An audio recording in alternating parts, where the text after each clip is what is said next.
Hello everyone, welcome to part 18 module 1 computer networks. So this video lecture is given particularly on the topic service primitives. So we already seen the layered concept, and every layer is supposed to provide some set of services to the layer above it, right? And how the higher layers can access a service being offered by the layer below it, that is through the interface. Now in the interface, this primitives are nothing but the operations and which is being implemented by that lower layer, and in the interface it will be providing an abstract view of the operation, in the sense that implementation details will be hidden from the higher layer, and simply by calling just like a function, that service will be available, and the higher layer don't have to worry about the implementation background of the given service. So a service is formally specified by a set of primitives that are nothing but the operations available to user process to access a service. So actual service in the sense the implementation part, and using the primitive or the operation which is available in the interface between two layers, the higher layer or the user associated with the higher layer can access these services. These primitives tell the service to perform some action or report on an action taken by a peer entity. So the type of service may be different. Sometimes it will be a pure execution of some action, or it may be a response to an execution being made by a peer entity. So with the help of the primitives, you can call what kind of service you want, and it will do that service, in the sense that implementation part will be executed on the background. So if the protocol stack is located in the operating system, as it is often, when it comes to the computer network, all this protocol, the software concept, everything we are implementing as part of operating system. So that is the current scenario. In that case, you can see that the primitives are normally the system calls. So system calls, if you are say, for simply I can give an example. So if you use that printf or scanf something, that is something, a function that is available in the C library, and you are just using it, printf or scanf, using that studio.h header file, it is being defined. But when you are calling such a printf or scanf function, what is happening on the background?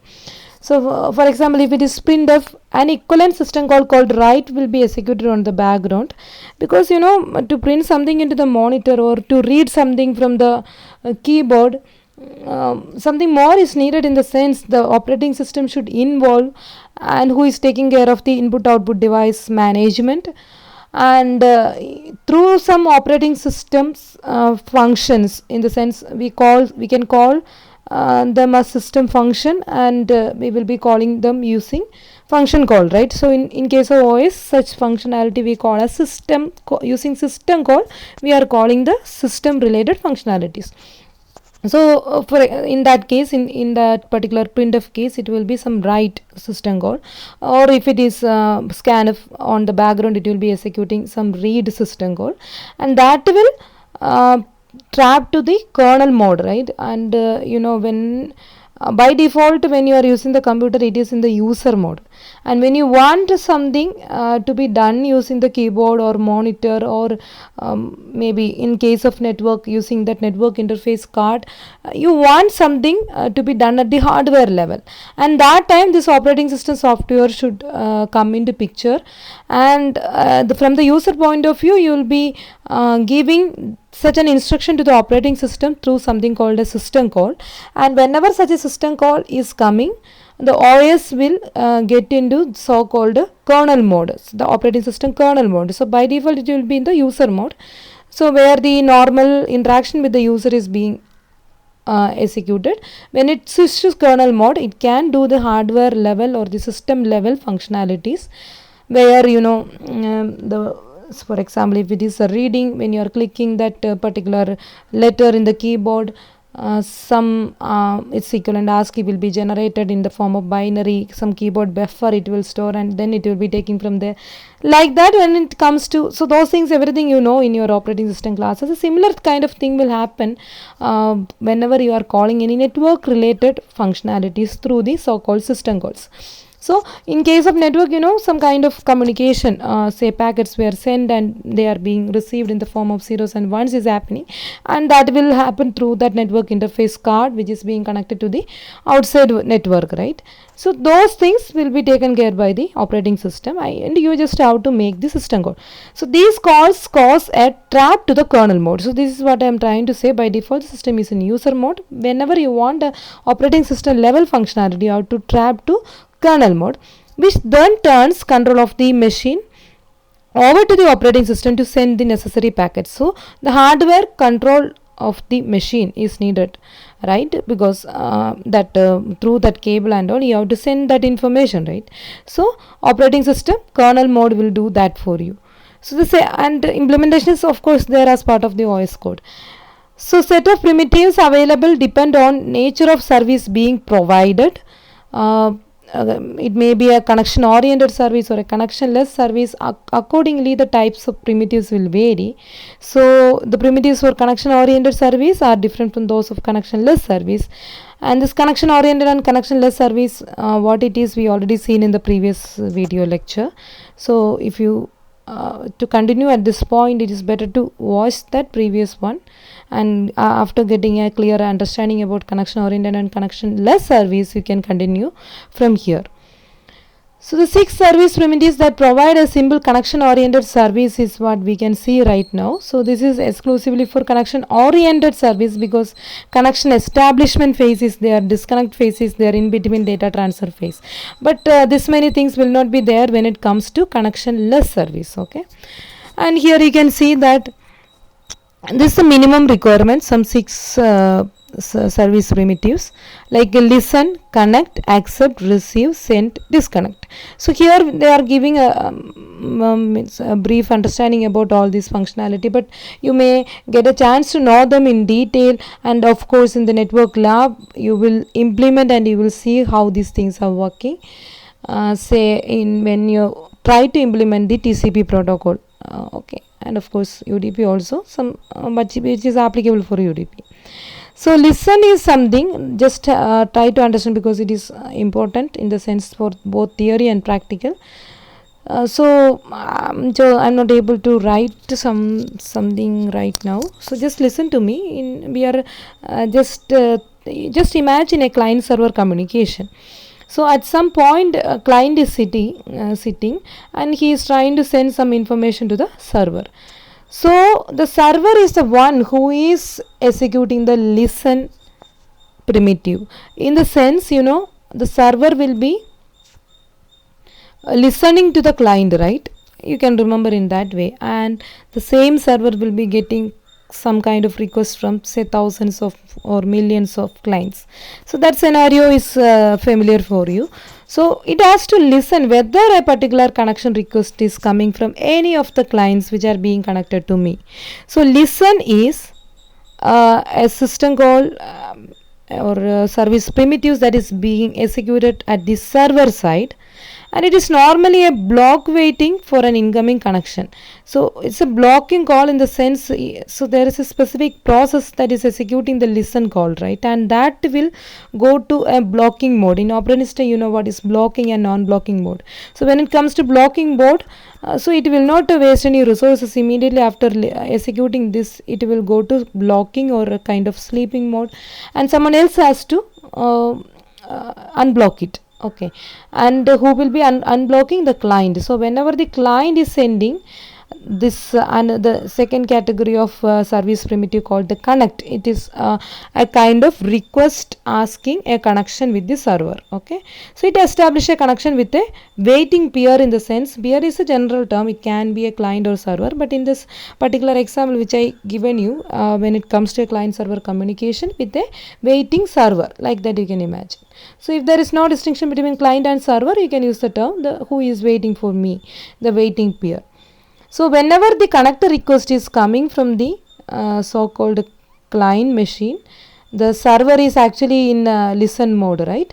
So which is a blocking mode. It is being blocked with this listen system call. So immediately after getting the connect call, this connect call will actually unblock the server. And to reply to this connect call, the server will be executing or giving back something called an accept system service primitive. So that means I am ready to accept the connection request from the client. So accept an incoming connection from a peer, in the sense when it comes to client server communication from a client. So at this point, that means after executing the listen at the server side, then connect request from the client and accept back from server to client. You can see that immediately getting this accept, the client and server get connected each other. So these three packets means special communication is for connection establishment phase. Now these two, that is receive and send, is for the data transfer phase, and finally when you want to disconnect, you can just use the disconnect service primitive at the client and the server side each other to disconnect the connection or terminate the connection. Okay, so once you start the connection or the connection is established between the client and server, on the background whenever there is listen, it will simply listening for it will be running some code and it will see whether some request came or not. Actually it can keep on waiting, or it can simply go to that blocking mode, so that whenever some connect request is coming, it will be unblocked by the one who is seeing that connect request. So all those things will happen at the operating system level. And connect request, again on the background at the client side, some kind of special connect packets will be sent at the server, and these things we will see maybe in TCP, as I already told you how this connect request is sent, accept is coming back, those. After sending these three communication, the connection is being established. Okay, now it is send and receive.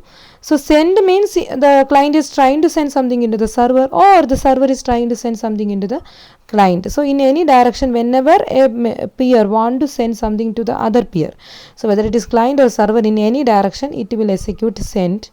And to this send kind of acknowledgement, in the sense whenever I am sending something, someone should receive it, right? So receive is just like the listen. Immediately after unblocking listen and that is over, the server will start with the receive. In the sense, server is now ready for a request, what kind of service I am supposed to give to the client, right? So that the client will send that particular request, and the server is ready to accept that request by executing the system called receive. So receive is again like listen, is a block waiting for an incoming message being sent by the client. So send is the next primitive, where the client is trying to send a message to the peer, and also when it comes to the reverse direction, the server can also send a reply back to the client. And that time the client will be executing the receive mode. So who is executing the receive mode is ready to accept the request or reply, whatever it is, from any direction. And send means whether it is request, reply, or any kind of information, it is now in the sending mode. And once by executing a series of send receive packets in this way, and at any point the client want to stop the communication, it can send another special packet called the disconnect packet for terminating the connection. And whenever the server is getting disconnect, if it is agreeing, and once it releases the resources being given for that particular connection, and then it will reply back with another connector request, because you also disconnect it, right, to the client. So both will disconnect each other. So this is the overall scenario. Hope it is clear for you. The listen, connect and accept for connection establishment, then send and receive for the data transfer phase, and finally disconnect for the connection termination. Okay, now let's see something about the some kind of, so what I explained in the previous slide is I just pointed out at this point. The request reply interaction in a client server environment, it is like this. First, the server will be executing listen to indicate that it is prepared to accept the incoming connection. So just I am reading this only because I already explained all those things, right? A common way to implement the listen is to make a blocking system call. Similarly, listen and wait, receive, both will be blocking. After executing the primitive, the server process is blocked until a request for a connection appears from the client side. So next, client process executes this so-called connect to establish a connection with the server. Connect call needs to specify who to connect to with the parameter giving server's address. So now connection less in the sense so here you may be thinking, even after connection establishment, once you establish the connection, if with the help of the reserved resources and all, you don't have to depend on the address, and there will be a dedicated path, or some kind of reservation at least will be there, so the communication will be easier for you. But here at this point you are trying to make the connection establishment, right? So whenever the client is sending that connect request, after doing receiving and processing it, only the connection will be established. So far there is no connection, so that is why we have the relevance for the server's address. So that has to be specified clearly in the connect request from the client side. Then only the intermediate devices can identify the exact server to whom it is trying to have this connection. Now the operating system on the background at the client side typically send a packet to the peer asking to connect. Peer in the sense here it is server. So the client process is suspended until there is a reply back from the server. When the packet arrives at the server operating system executing at the server side sees that the packet is requesting a connection. Now you know at the server side the listen process is actually blocked, right? So it checks to see if there is any such listener who is of course in the blocking mode, and if so it will unlock that particular listener. So all those checking will be done by the operating system running at the server side. So the server process can then establish the connection with the accept call. So that is a kind of reply given from the server side to the client side, means I am accepting your connection request. So this sends a response back to the client process to accept the connection. The arrival of this response then releases a client, because client is already suspended waiting for a reply from the server, right? That suspended stage will be released at this point. So at this point the client and the server are both running, and they have a connection established between each other by sending these three special packets: listen, connect and accept. So hope it is clear for you. Now once the connection is established, the server execute the so-called receive, which is a blocking mode like the listen, immediately upon releasing of the listen call, to prepare the acceptance of the very first request message from the client side. So the client side will be executing the send system call, the service primitive, to transmit its request followed by the execution of the receive to get the reply. So by send it is sending its request message to the server, and immediately after sending it will execute the receive also, in the sense from the server it will be getting some reply message, right? Now it should be ready to receive it. So both is happening simultaneously. So the arrival of the request packet at the server machine unblocks the server to so it can handle the request, of course. After it has done the work, the server uses send to return the answer to the client. Similarly, using send, the server can reply back to the client also. The arrival of this packet unblocks the client, because after executing receive it is in the blocking mode, that will be unblocked, which can now inspect the answer and may send additional request if needed. So it will continue like any number of times till that communication is continuing, right? So once the client wants to stop the communication, the client is completed with what it is supposed to do. It executes something called a disconnect to terminate the connection. So that is the last thing. Normally it will be executed from the client side. So usually an initial disconnect is a blocking call, like other blocking calls we already seen. So the sending client and the blocking call suspending the client and sending a packet to the server saying that the connection is no longer needed. Means disconnect in the sense, on the background some special packets will be sent from the client side asking the server to disconnect the connection. I don't want it further. So when the server is getting such a special packet, it also issues a disconnect message back to the client, acknowledging the client and releasing the connection. So when the server's packet gets back to the client, disconnect packet, the client process is released and the connection is broken completely and the process terminates. So many things can go. So already what we seen is a very straightforward scenario where connection is getting established and then send, receive, cycle, and finally the disconnect. So but when it comes to reality, you can expect any kind of erroneous situation. So many things can go wrong here, in the sense the timing can be wrong, whether it is the so-called connect request or the but there is some kind of ordering, but still, sometimes there are chances like that I already told you, like the packet 1, packet 2, send, and packet 2 is reaching first followed by packet 1, and that kind of unordered communication can happen during the connection establishment phase itself. So that may complicate the things unless there is no proper sequencing of the message, and say that should be clear for the sender and the receiver.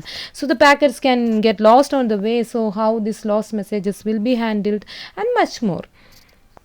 And we know we have the very simple connectionless protocol where there is no overhead of connection establishment or disconnection. So directly you can have your communication using that send and receive. So typically the request and the reply packets.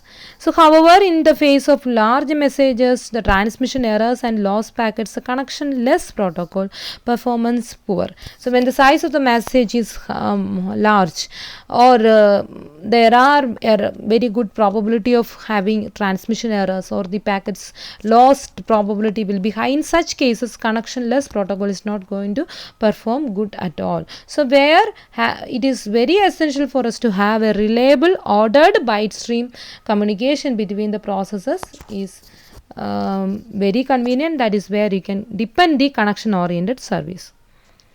So hope you got an idea about the service primitive. So what is service primitive? And a particular set of minimum set of service primitive that are being used by any connection oriented service, and of course what makes the connectionless service different from connection oriented service. So with this we can wind up this session. Thank you.